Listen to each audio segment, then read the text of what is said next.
Hey everyone, thanks for joining us. This is the BizDev Podcast.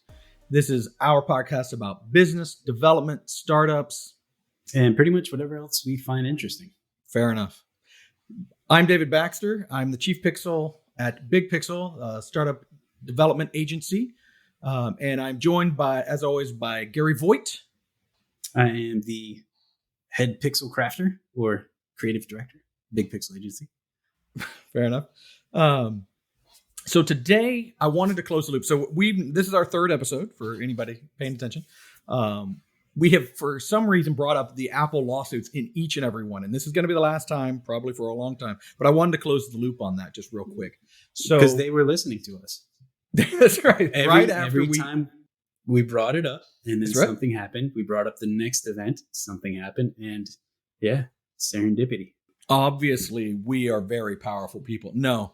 It is funny, though. As soon as we finished recording last week, they announced the verdict of all the lawsuits we've been talking about. So Epic, again, real quick, sued them months and months ago because they wanted to allow payment of their own stuff so they didn't have to pay the 30% cut.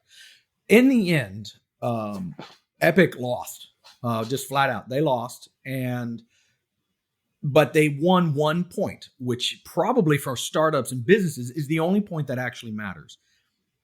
Apple was required, and they haven't appealed this yet, but I assume they will.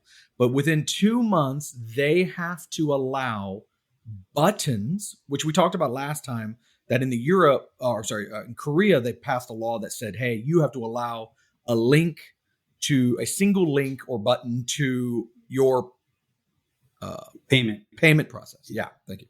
And that was one link, and there was this really dry kind of small win. This time they kind of blew the doors off of that. So basically the US court said you have to allow app developers to give a button or a link that allows you to go to another payment processor. If someone wants to dodge Apple's 30%, they can. They can sell their products through their own platform, through their own payment process, and they're allowed to put that link and navigation into the app without Apple poo-pooing on that idea or trying to steal any revenue from sold products. But what they didn't win was you can't remove Apple from the equation.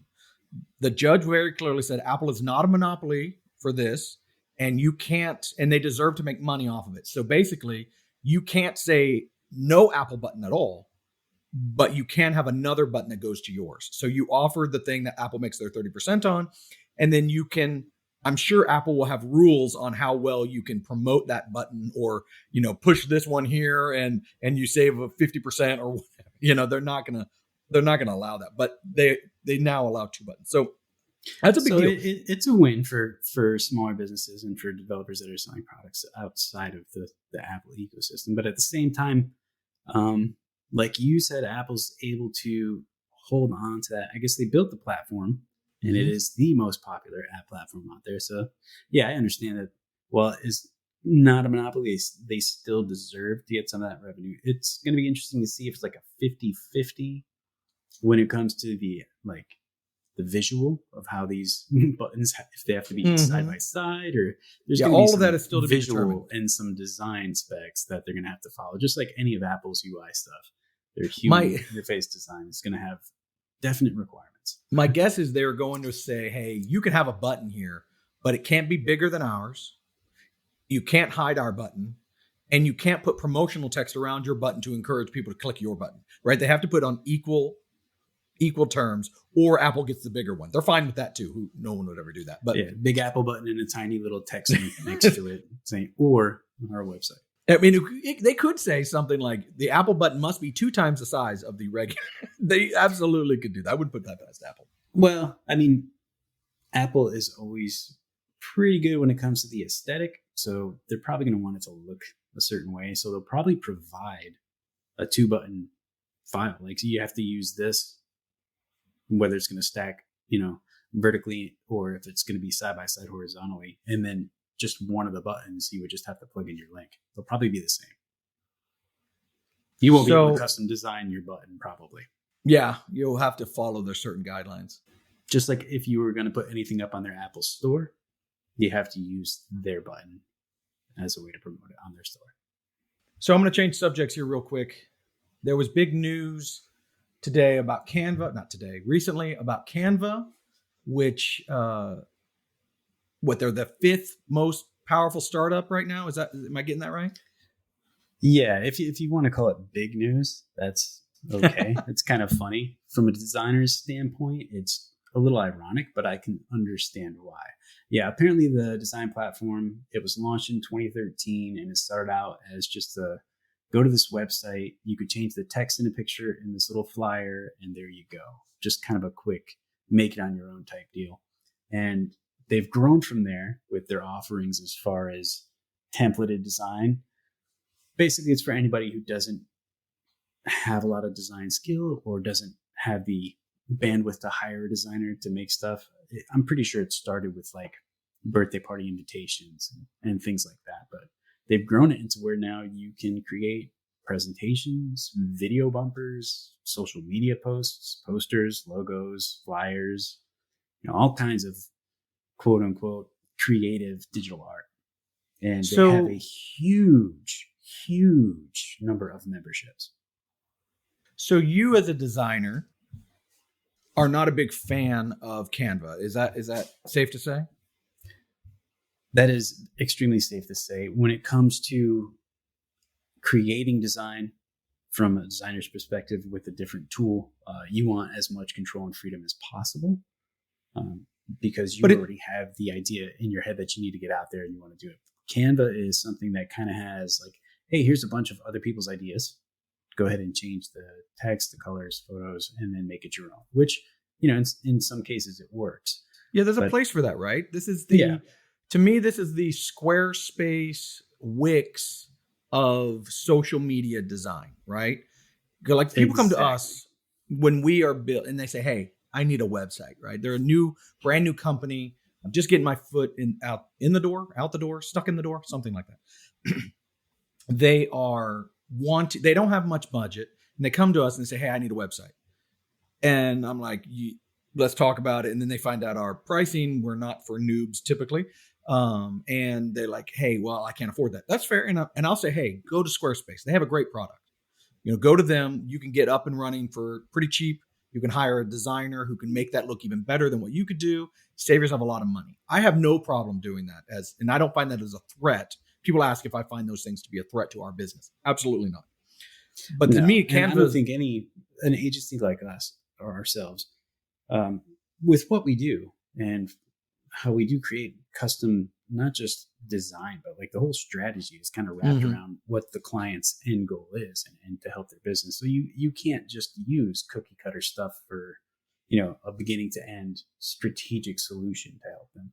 But if you're a brand new guy, if you're a small company who's just trying to throw something out there and see if it sticks and you need some promotion, then a tool like Canva is probably super easy to use, and it's definitely affordable because it's free on most counts until you want to actually produce things without, watermarks or anything with like a higher res output. You're going to have to buy a pro account.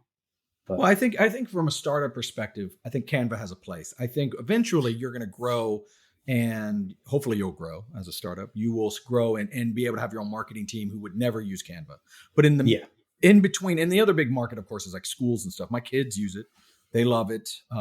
Building little presentations for their school and all that. Yeah, I'm assuming that most of their memberships come from big educational organizations and maybe even companies like, I guess, Remax is one of their companies that they tout. So I'm sure all the Remax agents are probably given a quick little like, hey, and if use our business card template that we have in Canva, use our postcard template that we have in Canva, use this and that in Canva. I mean, right now it said after this last, I guess they just raised another $200 million and put them at a $40 billion valuation. $40 billion.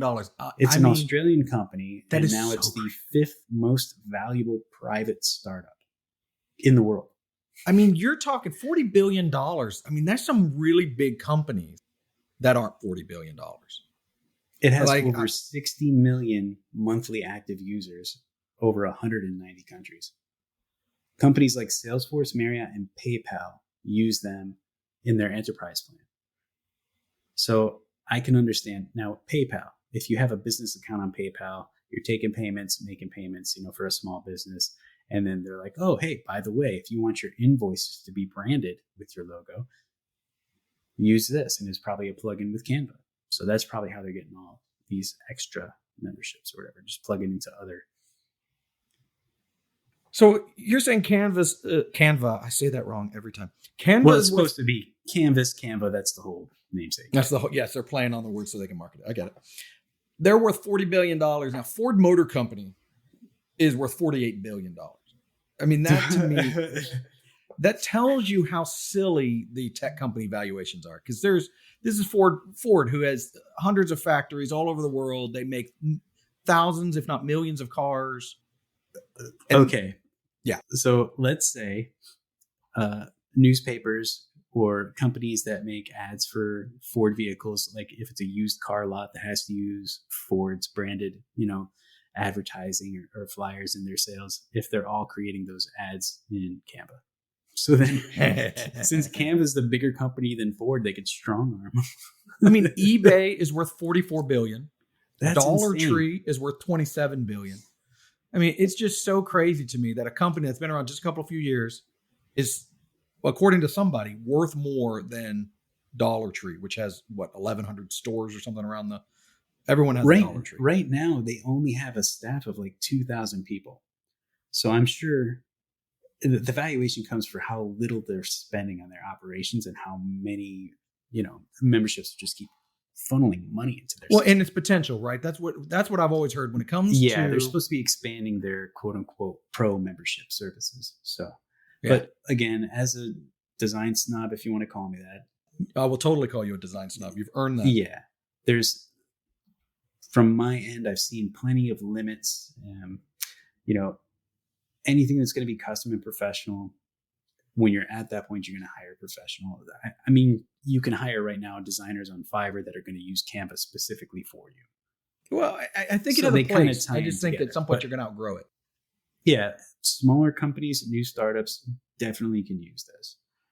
But again, yeah, the design snob in me kind of just rolls his eyes and looks at it like, it's like trash. Microsoft Publisher. Well, yeah, when I started, I'm going to date myself again. When I started, people would say, hey, I don't need you to build a website. I have Microsoft Publisher. And, okay. And fine, you do that. I'll keep doing what I'm doing and we'll see where we end up. Right. Yeah. But, I don't want to say Canva is Microsoft Publisher because that was true trash, but at least Canva has a value, I think, obviously quite a good one. I want to change gears a little bit and talk about some more startup-y specific stuff. So one of the things that's one of my soapboxes I like to get on pretty regularly is when I talk to new startups is revenue versus user acquisition. And this is a hot button for a lot of startups because people want to start their company and they want to get as many users as possible to jump on board, and then they'll think about money later. That's a really common thing. And it ties into lots of soapboxes I have, but do they feel as though the amount of users is going to cushion them from the money factor? Well, or so it's going to be like a fail-safe where the more users, then we don't have to worry about money as much. The thought is if you have a lot of people using your app, whatever it is, that you can figure out revenue later. If I have 20% of my market doing X, whatever, 20% of my market that I'm trying to do is using it, I'm dominating in that space, then I can figure out how to make money later. I mean, it's a classic. Uber has not made any money. They all do this, right? All the big boys, and everyone gets excited about this because that's also where you get the big numbers, right? Because just like we're talking about with Canva, that valuation is based off of what is the investors believe is going to happen. Right? Okay, so I remember a story coming about years ago. Again, I'm not dating myself as far back as publisher, but there was a website called Rap Genius. When that came out, they had a huge valuation and no one understood how in the world they could ever make money. They're like, it's a website where people are publishing their thoughts on rap lyrics. Yeah. What in the world is that? Someone thinks it's all about potential. So it's the same thing at Tesla is worth more than all of the car companies almost combined in some cases. And obviously they're not on paper, but it's the potential. Tesla could change the world with electric cars, which they're, doing their thing. They've already definitely made that push. Like, yeah. And so with Ford following suit, Porsche, that's where like Uber and Twitter didn't make a single dollar in profit for 12 years. 12 years. And so they can do that because they're borrowing other people's money, right? That works. That's okay. That's how that works. And we can talk about lifestyle versus raising money in another episode, because that's another one of my sticking points. But my point is here is a lot of startups will come to us and say, hey, I've got this great idea. I'm going to raise money and then I'm going to grab as many users as possible. And I will push back on them saying, you need to think about revenue first. Your big, and I wrote a blog article about this forever ago, but it was revenue first, dream second. Because people have these grand ideas because they want these big valuations. They want to raise all this money. And they do that based off of user acquisition. I have 50 million users. So therefore, I am worth $20 billion. But most of the time, what that means is you're never going to make a dollar and you're going to fail. That's just reality. Startups fail. 80% of them fail within 2 years. Of the ones that last 2 years, another 80% die within 5 years. So, I mean, that's a really rough number to do. And that number goes to almost 100 unless you start making money. And so that's one of the things I encourage startups pretty heavily is to go for the money. Figure out what your revenue strategy is as early as possible rather than shooting for the stars, spending other people's money and hoping that you'll figure it out later. That's a big deal. What is the downside for the company if they do the user first thing and just try to acquire users and they're not really strategizing their revenue and they do fail? Other than that, are they going to have to repay the investors all that money? So if you take money from an investor, there's a million ways to do this, and I'm certainly not an expert on that side of the fence, but generally speaking, that investor knows there's risk involved. So I give you $100,000, Gary, who is building the next blah, and I believe in Gary, and I believe in your idea, and I want to be a part of that. And what I'll say is, okay, for that $100,000, especially early on, when you're basically vapor, you can be really, really screwed if you're the startup because you need money, and that importance of money is going to be outsized at an early stage, and the investor knows that. So I'm going to give you $100,000, but I'm going to take 30% of your company, which is crazy, right? That's a lot of money or a lot of percentage for that. But they do that because they're like, this is a huge risk. But if you fail, you burn that dude's money and you make no money, whatever, and you go out of business, you don't owe them any money back. That's usually the agreement. The investor knows that. Which is it's not like a loan. Exactly why all these smaller companies are just shooting for the stars with other people's money. Yeah, because they don't have to pay back. I mean, right. The further away you are from payment, this is a sociological thing. The further you are away from paying something, the less valuable money is. One of my other favorite podcasts is Freakonomics, and they did a study. I think it's Freakonomics. I'm probably quoting that wrong. It doesn't matter. They did a study, though. A scientist did a study that they made people pay for pizza. And one group, they said you have to pay $1 25 cents per bite. And they measured how much pizza people ate. Then you had to pay $1 per slice and measured that. And then they say, you'll owe me $1 per slice in 2 weeks. And they found that the people who didn't have to pay for 2 weeks ate like 2 times as much pizza. I'm getting those numbers wrong. But like someone who ate 25 cents per bite, they ate like barely a piece, right? Because it was like every time they were reminded that they had to pay for it. You just broke down the whole like credit system in the United States. You broke down the whole payment. What is it? The instant payment loans. Like that's Absolutely. whole This model. is very, I mean, Mhm. I'm probably off in the weeds now, but this is huge. This is how Vegas works because you Yeah. don't ever spend money, you spend tokens, right? This is how arcades when you were a kid work. You put $1 in, you get tokens. They're not real money anymore. This is how health insurance works. You don't pay for your doctor's visit, someone else does, and then you pay later. All of this works that way. And startups do too. Startups work where if you're borrowing someone else's money, it's not you're on the good side is you can aim for the stars because you don't have to worry about it. You don't feel the pressure of it. You But don't feel at the pressure. same But time, you don't feel the pressure of it. every single one of our clients, I absolutely turn that on its head, and I recommend that they feel every bit of that pressure. Because if you have to pay your own way, you're going to think differently about your company. You're going to think about, making sure you have an outstanding product. And not that the other route doesn't, but you have to make money. Otherwise, you go broke immediately, right? With you have a runway that either is your own money or whatever, but you've got to pay for the app has to pay for itself very quickly. And so we always try to recommend for new startups to focus on revenue. When you launch day one, you should have a way that makes money. It shouldn't be free because free means you have to have a ton of servers because you're going to have a ton of users, right? So you have a ton of money going out. And then you have to have customer service and you have to this, that, and the other. And all of this costs a fortune and none of them are paying you $1. This is the whole concept of whales. Have you ever heard of that? Yes. So for those who haven't, the video games are notorious. This came from video games. Most video games, such as Clash of Clans, what's the Candy Crush? That's the other huge one. That's like this. Like 1% to 2% of their players actually pay $1, but some of those guys pay $500, $1,000 to get their little trinkets, and those are called whales. And the same thing is true. You now have to rely on 2 to 10% of your users to actually pay you any money, and the rest are free. Canva is the same thing. They did the same thing. They have to raise more money because they're not making any profit. This is exactly that case. And so from a startup perspective, you're brand new, you're a local guy or gal, they don't think about that. I'm just going to raise money and move on from there.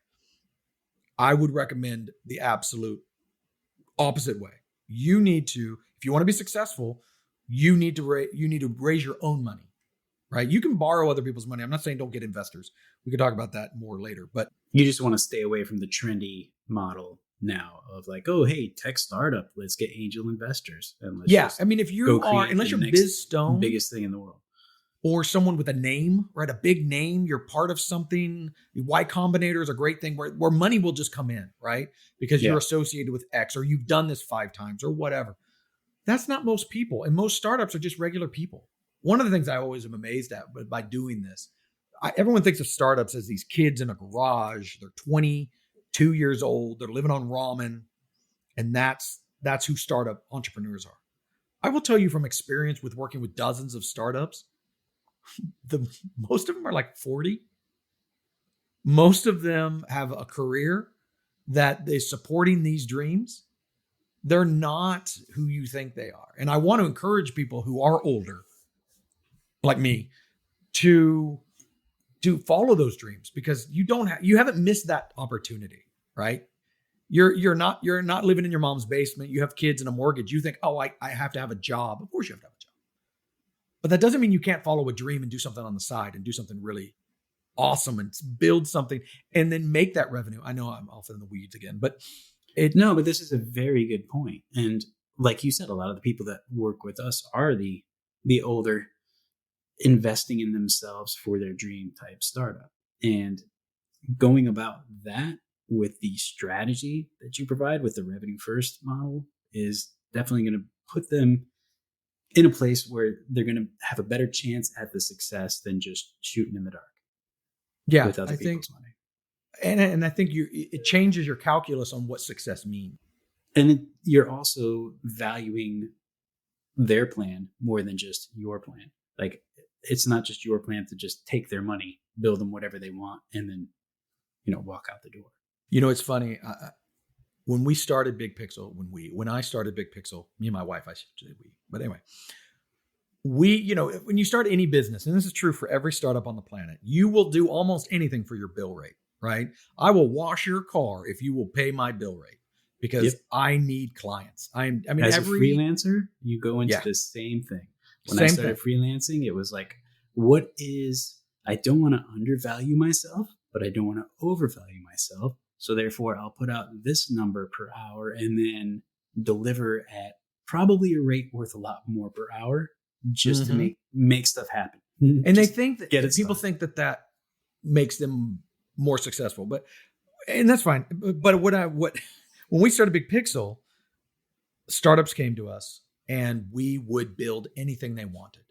Hey, you want to build a Twitter clone? Cool. And they would give us all their money. And I don't mean that like badly. They had raised X number of dollars and they thought, and we didn't know this until after the fact, but they would spend all the money that they raised on the app. They would, we'd build them something gorgeous, but they had no money for marketing.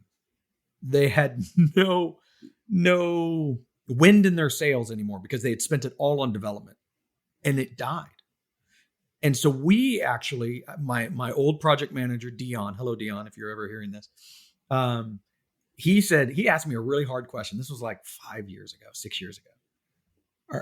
Are we helping or are we hurting? And man, that was a gut punch. Oh my gosh. Because I'm thinking I'm helping startups. I am helping people achieve their dreams.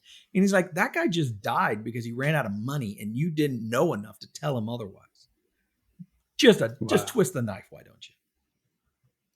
And so it caused us to really rethink. And this will make a point here in a second, I promise. Like we would take any job, but now that after that moment, and I completely credit Dion with this, we started asking the really hard questions. Hey, do you have more money than this? You might need $50,000 to start an app. Okay, but if that's all your money, we don't want to work with you.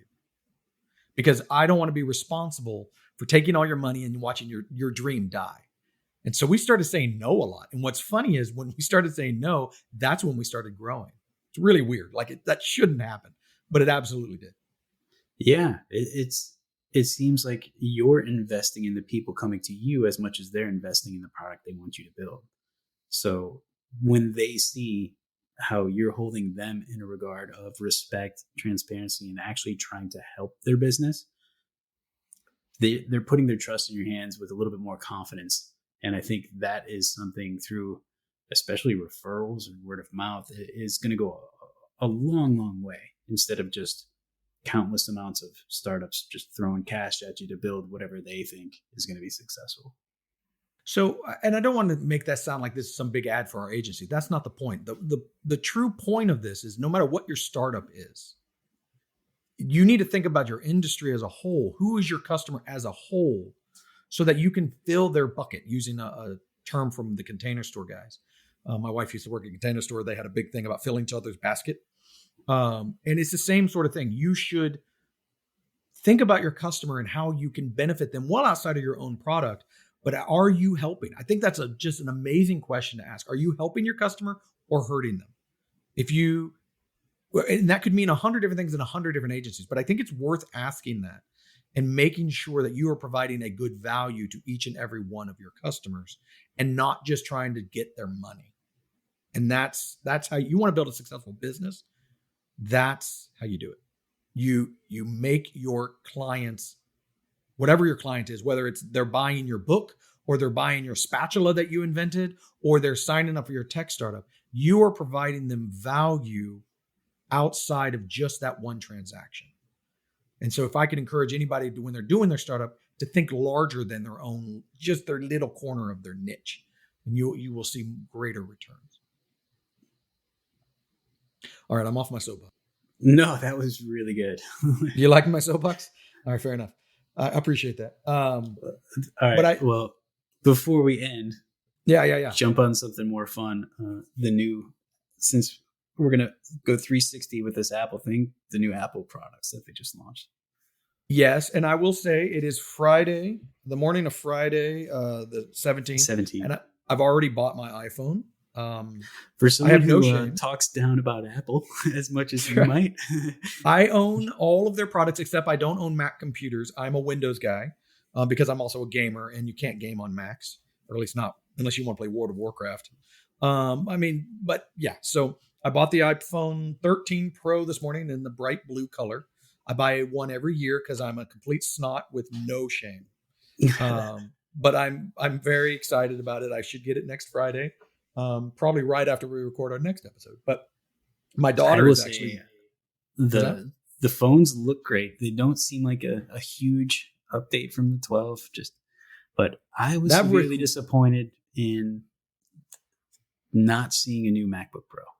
That's coming. I have been don't get too salivating for the MacBook Pro with the M1 or M1X. M1X, like the 16-inch that's probably got like more cores for graphics support. I am just waiting so badly for that. And I think it's so coming. It's the coming. Global supply chain or something. It's a conspiracy that they're not hooking me up. That's fair. I do think, though, that anyone buying a Mac right now, like a computer Mac, you're an idiot. I'm sorry. Yeah. When you get the emails from Best Buy saying $400 off your MacBook Pro, don't buy it. It's coming. One coming out. I mean, no, I shouldn't say that. Let me back that up because you're not an idiot. If you buy a MacBook Air right now because that's what you want, that's a wonderful computer. Unless you game, and then don't get it. But if you're a professional and you're buying the Mac Pro right now, with the Intel processors still, even with the M1, which again is a beautiful, amazing chip, but the new one is, I think, going to be dramatically better. If you're a professional, just hold your horses. That computer's coming. But the new phone, the thing I'm really excited about, one is the variable refresh rate. That sounds so stupid. I've never experienced it myself because I'm an Apple guy, but I know my Android friends, they're like, this is amazing. And I'm really looking forward to that. I've heard that it's been in Android for quite a while now. It's just years. Not very functional. Like it kind of works, kind of doesn't. Well, it's all or nothing, right? You either say, I am going to have this always at 120 hertz. And so it eats a little bit of your battery life, not a ton, but a little bit. Now, Android phones have ginormous batteries, but Apple is doing it the way Apple does things. Is it changes based on how fast you're moving your thumb. Yeah. Or if it's a text heavy area within view, it's down to like 10. Yeah. If you're watching video or scrolling, it's going up to 80, 90. Yeah, that's basic. It's pretty amazing. The other thing I'm excited about, and this is totally nerding out, is the new Pros have that macro lens. I don't know when I'm ever going to use that, but I so want to take a picture of something really, really close up. I don't know why. I've never needed to before, but now I have to do it. Trust me, as soon as you start playing with it, the macro lens is going to be so much fun for about 2 weeks. That's right. And then I'll never use it again. It's kind of like live photos when those came out years ago. We all took them and then we turned them off, except for our parents never turned them off. And so every picture they don't know how to turn them off. They don't know how to. So I get little videos all the time from my relatives. And you hear them in the background, like, is this in focus? And it's shaking around. 3-second video of just at least they're not taking slow fees. That was a thing they tried and failed, right? I remember that. It failed 30 seconds after they said the word. Yeah, it's like they coined a word and no one said, no, we're not going to do that. So I do want to encourage. I want you to send me some video of the. Sorry to jump in. I want to see some video with the rack focusing and the cinema quality. I'm very nervous about how well that's going to work. I mean, I understand that even in their promo, they're using the best case scenario of only two heads in a room with a split difference so that the AI can obviously pick between the two heads and then see, depending on the motion or whatever, focus on either one. But in real world scenario, I don't see that working so well. I don't think that they would put it out if it was hot garbage. I think one thing I will say about Apple is if they don't believe in the feature, at least on their phones, I'm not going to say that carte blanche, but at least on their phones, they believe that they're going to do a good job. Now, you're right. They are absolutely perfect in terms of they chose a medium lit room that had two exact faces that were exactly the right thing apart. So it looks amazing. But I bet you're going to get some really cool kid videos with that. You know what I'm saying? Your kids are running by. Not and it's action stuff, but yeah, if it's just like your kid at the park, other kids in the background are going to be blurred. He's going to be in focus. Like, yeah, that makes You're going to have some neat. And that to me, that's how I measure it. To me, it's like, I'm just a dude. I don't know anything about photography. I just want to take a cool picture easily. Yeah, and that's what being these just a dude and not being a professional videographer. Like, I guess the Pro Max or whatever it is, the 13 Pro. Is it Pro Max or just Pro? There's Pro and Pro Max. Pro Max is for people with big hands. Well, they can record in ProRes, which is the super high quality resolution. Mm-hmm. But if you have the phone with only like 128 gig, you can't even record in that because the file size is so big that it won't even save it to your phone. So you're gonna have to buy the maxed out one just to get a couple minutes of this ProRes video even on the phone, and then you're just going to have to automatically dump it and then try again and dump it, try again. But a lot of those don't even show up on anything but another Apple device. So I don't really understand. Oh, maybe no, it wouldn't be to show on any other devices. It would actually be for recording like TV quality commercials and stuff like that. I'm never going to turn that on. I always get the lowest storage because I don't download anything on my phone. I have games. But I'm only playing them for a few weeks before I get tired of them and delete them anyway. So I never fill up my phone. My photos are all deleted because they're all going up to Google Photos, right? I don't keep anything on my phone. I pay the $1 for the backup, the iCloud extra storage. Yeah, I'm on the 200 gig plan because of my family. Well, that's the kicker. I'm sorry, that's probably we're way off, but it kills me. You have the 5 gig free thing, right, or whatever. But now your backup on your phone is bigger than that. So that to me is like so wrong. Come on, 5 gigs, it costs nothing. Anyway, before we head out, I want to put a call out to anyone who's got a startup or startup idea and you have questions, you have any thoughts, snide remarks, you want to make fun of me and Gary, all of that is open. I would love to hear from you. We'd love to read your questions in one of our future episodes. So if you are interested, send us your questions at hello@thebigpixel.net. And we will read through them. And if we think we can give you some help, we will put them in a future episode. So I did want to end with that because we want to start collecting those and start answering those when I get on my little soapbox. And with that, I think it's time to wrap this up. Do you have anything else you want to add, Gary? No. I was just going to say, if you are going to submit your questions or whatever, seriously, believe that David will definitely try to give you a good answer. It might not be a good answer, but I'm going to try. Well, no, we will definitely try. It's not just for us to kind of generate topics for the show, because obviously we go on so many tangents. We're not short of topics. So yeah, sure. With that said, yeah. All right, y'all. Well, thank you so much for joining us, and hopefully you will subscribe. And if you, again, have any questions, hello@thebigpixel.net. All right. Thank you, everybody. See you next time.